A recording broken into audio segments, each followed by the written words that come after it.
할렐루야. 하나님의 은혜와 찬양이 우리 삶 가운데서 넘치길 기도합니다. 오늘은 알파벳 의미, 그것을 7번째 강의를 같이 한번 은혜를 나누어 보도록 하겠습니다. 우리가 지난번에 말씀을 잠깐 되새김질하다 해보면 테트라는 단어를 우리가 배웠습니다. 그 테트는 숫자로는 9라 그랬었어요. 시침법으로 가장 높은 수이기도 했었다 그랬었죠. 그것은 뭐예요? 율법, 종교 행위를 뛰어넘어야 할 것을 말씀을 드렸습니다. 그리고 그것을 뛰어넘게 되면 요드라는 단어가 나오죠. 요드의 단어는 의미는 하나님의 능력의 손입니다. 그 율법의 종교 행위를 뛰어넘게 되면 하나님의 능력의 손을 갖게 되고, 그 다음에 카프라는 단어가 나옵니다. 이 카프는 뭐라 그랬죠? 구분손이라고 그랬었어요. 그 구분손은 뭐죠? 그 구분손은 나를 가리켜서 봐야 한다 그랬었어요. 말씀을 깨달아지고 말씀을 알게 되면 나 자신을 봐야 하는 것을 얘기를 했고, 그 다음에 뭐였죠? 라메드라 그랬었어요. 라메드는 뭐예요? 소머리 막대. 자, 말씀을 듣고 깨닫고 봤더니 내가 매맞을 일이 많다 그랬었어요. 그래서 몸에 배워서 말씀을 익혀야 한다고 했습니다. 또 오늘 볼 말씀은 이 단어가 매미라는 단어를 가리키고 있습니다. 이 매미라는 단어는 물을 가리켜서 얘기를 하죠. 물. 자, 이 물은 하나님의 창조의 높고 숭고한 사상이 내 안에 흡족하게 물들어야 된다는 거예요. 인체 내에서 이 체질을 완전히 바꾸어서 실존에 적용해서 살아가는 그 사역의 목표이기도 합니다. 살아가는 성도 여러분, 우리의 사명이 무엇일까요? 전도도 있고 많이 있지만 하나님이 우리에게 발휘하는 사명은요, 우리가 하나님의 형상을 이루는 것이 사명인 줄로 압니다. 여러분도 잘 아시다시피 물의 특징은 뭐가 있죠? 위에서 낮은 데로 흘러가는 겁니다. 이것이 진리라는 거죠. 내가 낮고 겸손한 자리에 밑에 있으면 하나님의 말씀, 그 축복의 말씀을 받게 된다는 거예요. 그래서 이 물은, 말씀은 또 특징은 뭐예요? 위로 거슬러 올라가지를 않는다는 거예요. 그래서 우리는 낮은 자리에, 겸손한 자리에 있게 되면 그 말씀이, 하나님의 생명의 말씀이 내 이 낮은 곳에 늘 적실 수 있다는 거예요. 그 생명의 말씀을 우리는 갖게 된다는 거죠.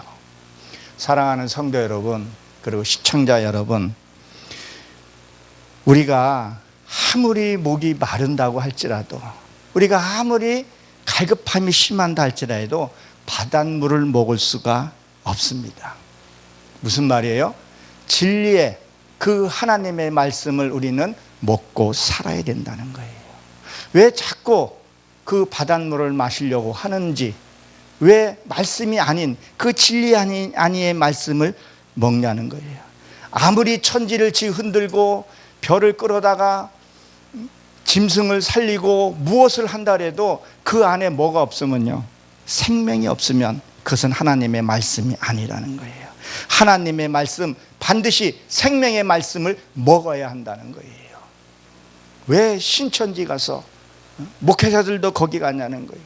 거기에 이제는 신천지의 것이 이제 끝나니까 새천지라 그래가지고, 요새 허경환이 그분께서 자기가 하나님보다 더 높다고 얘기를 하는 것을 내가 유튜브를 보고, 또 거기에 또 일부의 목사님들이 거기에 가 계시는 거고, 안타까운 것을 금할 수가 없었습니다.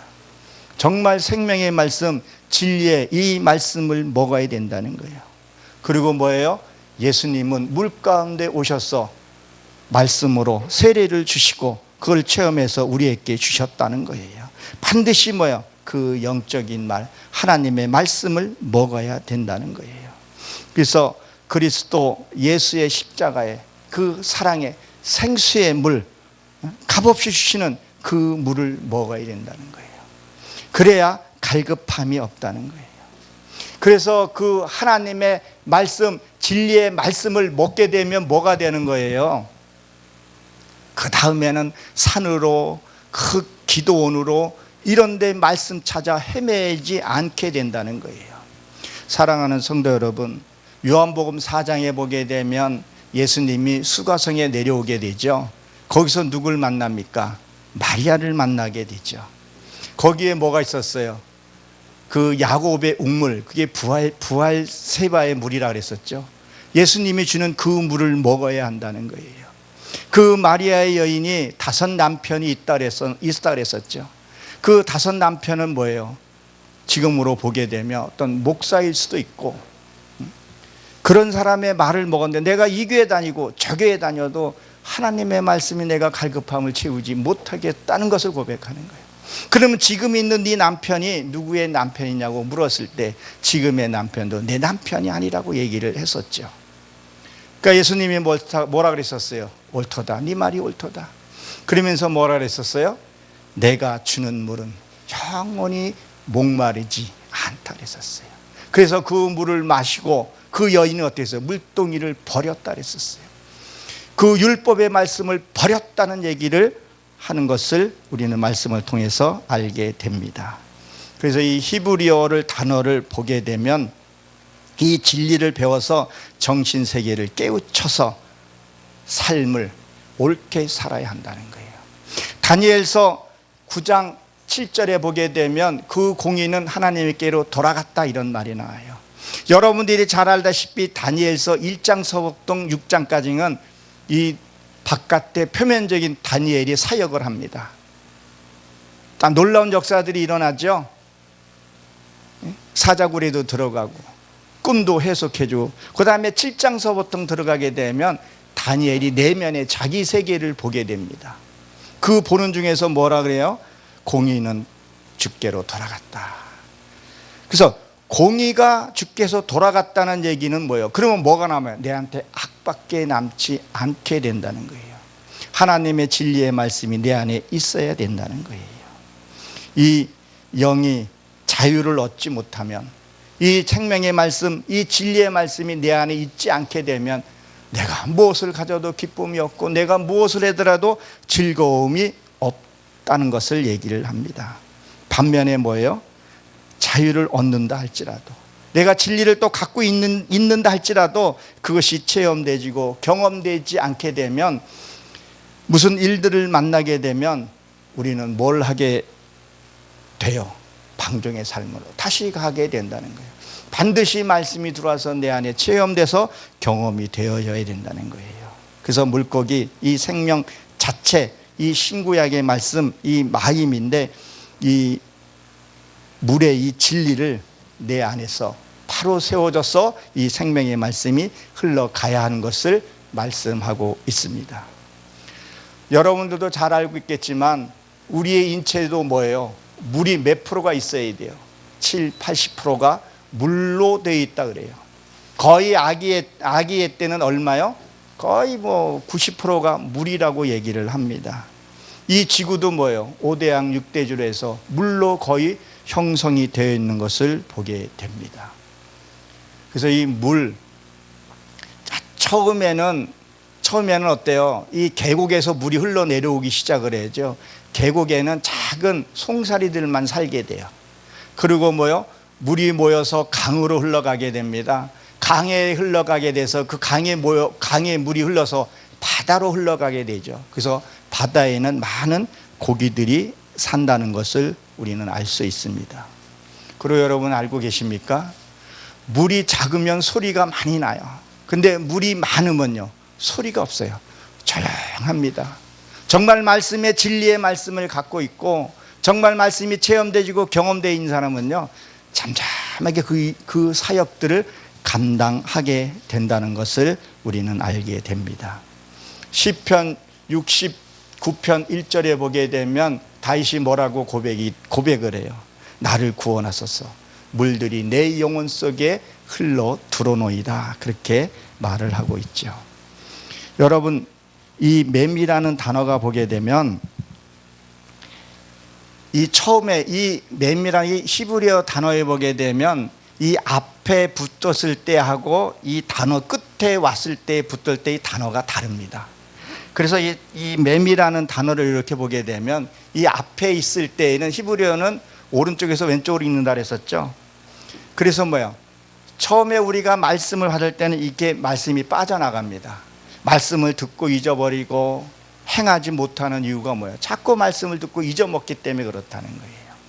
그래서 이스라엘 백성들이 출애굽해서 그 광야가 말해서 사막이잖아요. 물은 하늘에서 내려오긴 내려오는데 자꾸 밑으로 빠지는 거예요. 처음에는 우리가 말씀을 듣고 행해야 되겠다고 하는데도 자꾸 잊어먹는 이유가 바로 율법의 신앙을 갖고 있기 때문에 그 물이 자꾸 샌다는 거죠. 그렇지만 이제 이 단어가 끝에 붙었을 때에는 이 맴이 딱 닫혀버립니다. 그 다음에 세상의 생각들이 나를 지배하지 않고 내가 말씀으로 이룬 것은 새어나가지 않는 것을 보게 된다는 것을 여러분 기억하시기 바랍니다. 그 다음에는 이 눈이라는 이 단어입니다. 이것은 물고기로 또 상징하기도 하죠. 숫자로는 5로 상징하게 됩니다. 물고기는 물속에서 유선형으로 매끄럽게 헤엄치면서 사는 거죠. 그래서 내면 세계를 가리켜서 얘기를 하고 있습니다. 우리가 처음에 말씀으로 듣고 말씀으로 산다는 것은 참으로 처음에는 어떻게 보게 되면 힘들 수도 있습니다. 그러나 말씀이 내 안에 들어와서 내 말씀이 내 안에서 녹아지게 되면 그 다음에 자유함을 얻는 것과 같습니다. 지금 요새 도쿄에서 올림픽이 지금 열리고 있죠. 참 안산 선수가 양궁에서 금 3개를 참 땄어요. 그 금을 딸 때 보게 되면 얼마나 많이 힘들어요. 그 4년 동안, 아니 그 전부터 얼마나 피나는 노력을 해서 금을 얻습니까? 금을 따죠. 그러면 여러분 생각을 한번 해보십시오. 금을 따게 되면 이 나라에 영광을 주지만 개인적인 영광은요, 연금이고 이건 본인이 다 갖게 된다는 거예요. 여러분들이 말씀을 이루어서 살게 되면 어떤 일이 생긴다는 거예요? 처음에는 내가 힘들고 고통스럽더라도 하나님께 영광을 돌려드리지만 그 나머지의 삶은 하나님 주신 복은 내가 누리고 산다는 거예요. 그것이 고린도전서 24장에 보게 되면 바울이 뭐라 그래요? 그 운동장을 비유해서 두었다는 거예요. 그 올림픽 선수들이 금과 은을 땄을 때 그 연금, 그 코치 활동 많은 것을 보장을 한다는 거예요. 내가 훈련받고 할 때는 힘들지만 하나님의 말씀을 내 안에서 이룰 때는 좀 고통스럽고 힘들고 자존심 상하고 하지만 그것을 이루고 나면 그 누리는 것은 누가 누린다는 거예요? 내가 누린다는 거예요. 그래서 하나님이 복음 전하고 하라는 얘기예요. 우리가 일반적으로 법을 지키고 살면 숨 막히고 답답해 보인다 할지는 모르겠지만 우리는 뭐야? 우리 자신도 모르게 어떤 일들이 있어요. 지하철을 타거나 뭐를 타거나 기다리고 질서를 유지해야지만이 거기에서 더 빨리 갈 수 있고 서로를 위한다는 거예요. 제가 오늘도 차를 끌고 오면서 이렇게 보면 신호등이 참 많아요. 여러분 신호등이 어떨 때는 참 귀찮고 번거로울 수도 있지만 그 신호등을 서로 지킴을 해서 더 빨리 갈 수 있고 안전하게 갈 수 있는 것을 보게 됩니다. 그래서 이 물고기는 반드시 물에서 사는 것 같이 우리는 하나님의 말씀으로 살아야 한다는 거예요. 이 말씀이 내 안에 녹아져 있어야 된다는 거예요. 이 물고기 규정에 따라서 물속에서 살 때 아름다운 생명을 우리가 갖게 된다는 거예요. 여러분들이 잘 알다시피 로마인들이 그 예수 믿는 사람을 핍박했을 때 그들이 어디로 들어갔어요? 코타콤으로 들어갔죠. 그래서 거기에 코타콤에 들어가면서 암호를 정한 게 뭐예요? 이쿠디스죠. 물고기 표시를 해놓고 그것을 암호로 해서 그것을 봤다는 거예요. 그래서 말씀으로 우리가 녹아져 있어야 한다는 거예요. 믿지 않는 그들도 절에 가게 되면 여러분 그 치마 밑에 보게 되면 뭐가 있어요? 그 종이 있죠, 종. 그 종 밑에 뭐가 달렸어요? 물고기가 항시 붙어져 있어요. 우리는 말씀의 법에서 떠나서 살 수 없다는 거예요. 바닷물을 먹을 수 없는데 우리가 바닷물을 먹는 것 같이 자꾸 하나님을 떠나서 사는 것처럼 보여. 다니엘서에서 이렇게 보게 되면요, 거기에 보게 되면 너희들이 매일 지내는 제사도 드리지 않았다 그래요. 매일 드리는 제사가 뭐예요?